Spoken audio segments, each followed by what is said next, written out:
जय माता दी भक्तजनों, कैसे हैं आप सब। आप सभी पर माता रानी की कृपा बनी रहे। चलिए अब कथा श्रवण करते हैं श्री गर्ग संहिता के वृंदावन खंड के 14वें अध्याय का। 14वें अध्याय में है कालिया का गरुड़ के भय से बचने के लिए यमुना जल में निवास का रहस्य। जय श्री कृष्ण। राधे राधे। राजा बहुलास्व ने पूछा, ब्राह्मण, रमणक द्वीप में रहने वाले अन्य सर्पों को छोड़कर केवल कालिया नाग को ही गरुड़ से भय क्यों हुआ? यह सारी बात आप मुझे बताइए। श्री नारद जी ने कहा, राजन, रमणक द्वीप में नागों का विनाश करने वाले गरुड़ प्रतिदिन जाकर बहुत से नागों का संहार करते थे। अतः एक दिन भय से व्याकुल हो वहाँ के सर्पों ने उस द्वीप में पहुँचे हुए क्षुब्ध गरुड़ से इस प्रकार कहा। नाग बोले, हे गरुड़ात्मन, तुम्हें नमस्कार है। तुम साक्षात भगवान विष्णु के वाहन हो। जब इस प्रकार हम सर्पों को खाते रहोगे तो हमारा जीवन कैसे सुरक्षित रहेगा? इसीलिए प्रत्येक मास में एक बार पृथक पृथक एक एक घर से एक सर्प की बलि ले लिया करो। उसके साथ वनस्पति तथा अमृत के समान मधुर अन्न की सेवा भी प्रस्तुत की जाएगी। यह सब विधान के अनुसार तुम शीघ्र स्वीकार करो। गरुड़ बोले, आप लोग एक एक घर से एक एक नाग की बलि प्रतिदिन दिया करें, अन्यथा सर्प के बिना दूसरी वस्तुओं की बलि से मैं कैसे पेट भर सकूंगा? वह तो मेरे लिए पान के बीरे के तुल्य होगी। नारद जी कहते हैं, राजन, उनके योग कहने पर सब सर्पों ने आत्मरक्षा के लिए एक एक करके उन महात्मा गरुड़ के लिए नित्य दिव्य बलि देना आरंभ किया। नरेश्वर, जब कालिया के घर से बलि देने का अवसर आया तब उसने गरुड़ को दी जाने वाली बलि की सारी वस्तुएं बलपूर्वक स्वयं ही भक्षण कर ली।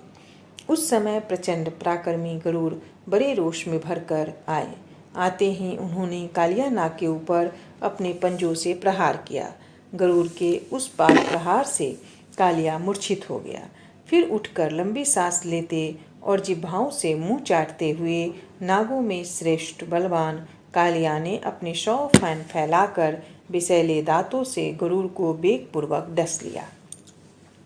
तब भी दिव्य वाहन गरुड़ ने उसे चोंच में पकड़कर पृथ्वी पर दे मारा और पंखों से बारंबार पीटना आरंभ किया। गरुड़ को चोंच से निकलकर सर्प ने उनके दोनों पंजों को आविष्टित कर लिया और बारंबार फुंकार करते हुए उनकी पंखों को खींचना आरंभ किया। उस समय उनकी पांख से 2 पंछी उत्पन्न हुए, नीलकंठ और मयूर। मिथिलेश्वर, अश्विनी शुक्ल दशमी को उन पंछियों का दर्शन पवित्र एवं संपूर्ण मनोवांछित फल का देने वाला माना गया है। रोष से भरे हुए गरुड़ ने पुनः कालिया को चोंच से पकड़कर पृथ्वी पर पटक दिया और सहसा वे उसके शरीर को घसीटने लगे। तब भय से विहल हुआ कालिया गरुड़ की चोट से छूटकर भागा। प्रचंड पराक्रमी पक्षीराज गरुड़ भी सहसा उसका पीछा करने लगे। 7 द्वीपों, 7 खंडों और 7 समुद्रों तक वह जहाँ जहाँ गया वहाँ वहाँ उसने गरुड़ को पीछा करते देखा। वह नाग भूलोक, भूलोक, स्वलोक तथा महलोक में क्रमशः जा पहुँचा और वहाँ से भागता हुआ जनलोक में पहुँच गया। जहाँ जाता वही गरुड़ भी पहुँच जाते, इसीलिए वह पुनः नीचे के लोकों में क्रमशः गया, किंतु कृष्ण भगवान विष्णु के भय से किसी ने उसकी रक्षा नहीं की। जब उसे कहीं भी चैन नहीं मिले तब भय से व्याकुल कालिया देवादिदेव शेष के चरणों के निकट गया और भगवान शेष को प्रणाम करके परिक्रमा पूर्वक हाथ जोड़ विशाल पृष्ठ वाला कालिया दीन, भयातुर और कंपित होकर बोला। कालिया ने कहा, भूमि भरता भुवनेश्वर, भूमन भूमि भारहारी प्रभु, आपकी लीलाएं अपार है। आप सर्व समर्थ पूर्ण परात्पर पुराण पुरुष हैं। मेरी रक्षा कीजिए, रक्षा कीजिए। नारद जी कहते हैं, कालिया को दीन और भयातुर देख फणीश्वर देव जनार्दन ने मधुर वाणी से उसको प्रसन्न करते हुए कहा। शेष बोले, महामते कालिये, मेरी उत्तम बात सुनो, इसमें संदेह नहीं कि संसार में कहीं भी तुम्हारी रक्षा नहीं होगी। रक्षा का एक ही उपाय है, उसे बताता हूँ, सुनो। पूर्व काल में शौवरी नाम से प्रसिद्ध एक सिद्ध मुनि थे।